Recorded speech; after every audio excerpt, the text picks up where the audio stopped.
What's good, YouTube? I have Shane Scurry here, the most requested person on my channel. Shane, I'm gonna ask you a series of questions, but first I want you to tell the YouTube community that don't know you how many tops you have, if you can count them. I don't know how many tops I have. Why not? You don't remember? Nope. How many wins do you have, though? 2. Can you tell us which ones, like Boston or Philadelphia? Which one? Minneapolis and Baltimore. All right, and what decks was you playing during those times? Sorcerer Return. Did you make that deck? Yep. Okay, you made that deck. Okay. And T Heroes. T Heroes. Was that was that branched off of Chris Pavovic or just all you? Terrasite Pusa and Boo's deck. All right. I'm gonna ask you 7 questions. These questions might not make any sense, but they're the most requested questions off my channel. Ever since Courtney won, I've been giving these questions. So no disrespect to Courtney. Number 1, what is a misplay? When you don't do the best play that you possibly could do. And what makes you think that a move that causes you to lose is a misplay? Does the pros follow some pro book that shows you all these moves? I mean, if you realize that you could have done a better play later on, then and you didn't do it, that's when you realize it's a misplay. All right, all right.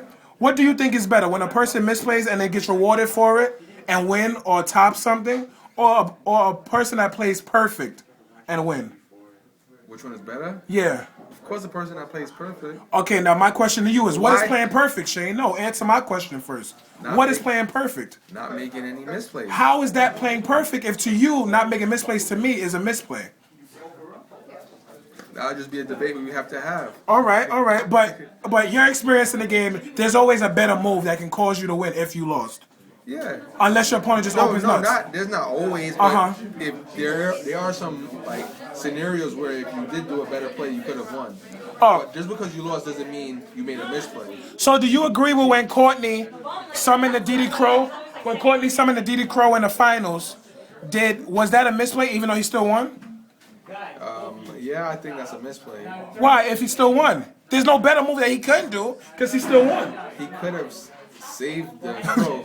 Why? Because DD Crow's effect says use it out the hand. But he could have also did it because he wanted to be cocky. You never know. He could have did it on purpose. Like, No offense to Courtney, of course. No, I mean, I would have preferred if he said I just did it because I knew I was better than my opponent. That would have sounded a lot better. But his reason was that he didn't want to. I didn't like that reason. All right, all That's right, his reason. all right, and we can't disagree with it. What makes a good Yu-Gi-Oh player, like one that's like feared? You have to, I guess, constantly win and like be innovative and always have an advantage. Like, to me, it didn't matter if he made a misplay because he had a better deck than everybody else's in the Shonen Jump. So you agree that Courtney's deck was the best deck of the meta of that day? It was the best deck for that day, yeah. It's not it's not going to be like continuously the best deck, but for that day, he had the best deck because it was the right meta call because I guess everybody took out Veilers or something, so. Yeah. So yeah, definitely, he caught everybody by surprise, basically. And who's entitled to respect any Yu-Gi-Oh? Besides you, of course, because you think that you deserve respect when you sign up. I mean, but you can't discredit people with their credentials. Like, that's what they say. Like, if they have the tops, you can't be like, oh, he's not that good, but he has all these tops and you don't. So it's kind of a ladder. All right, and the ladder that most people have to get up. What is your goal for? Well, when you was entering the Shonen Jumps, what was your goal? Just to win, or was there a greater purpose to like change the world of Yu-Gi-Oh, or make an example like Malcolm X or Martin Luther King? What? It was different times. Like at one point, it was just to make. First, when I got into Yu-Gi-Oh, was because of Paul told me. Paul told me he wanted me to come back. Paul Levington. Yeah.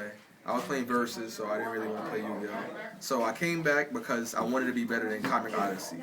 That was just my goal. So I wanted to make a better team than Comic Odyssey.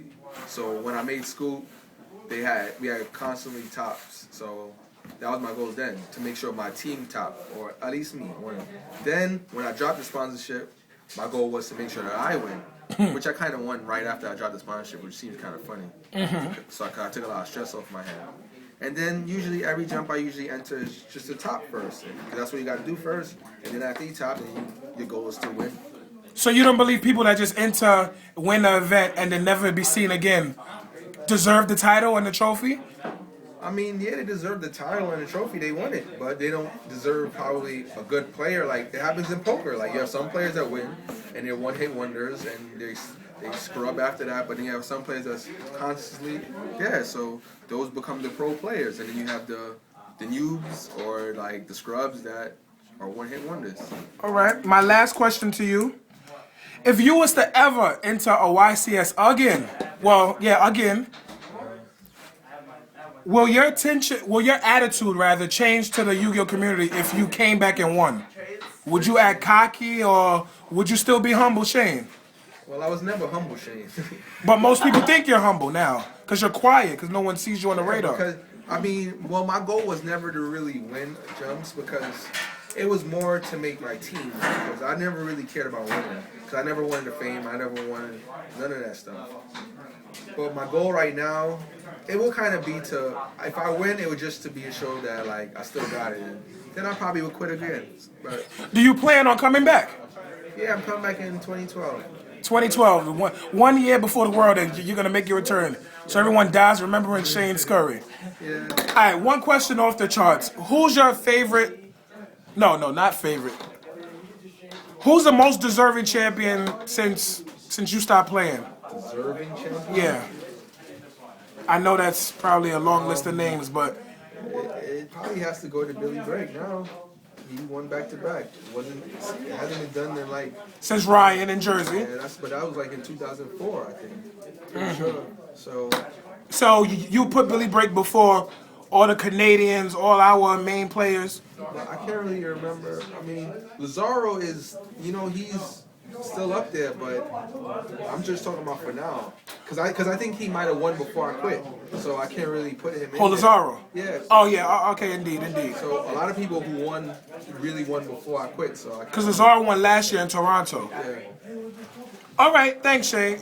Do you have any message for the next people playing in Atlanta, Georgia, and California?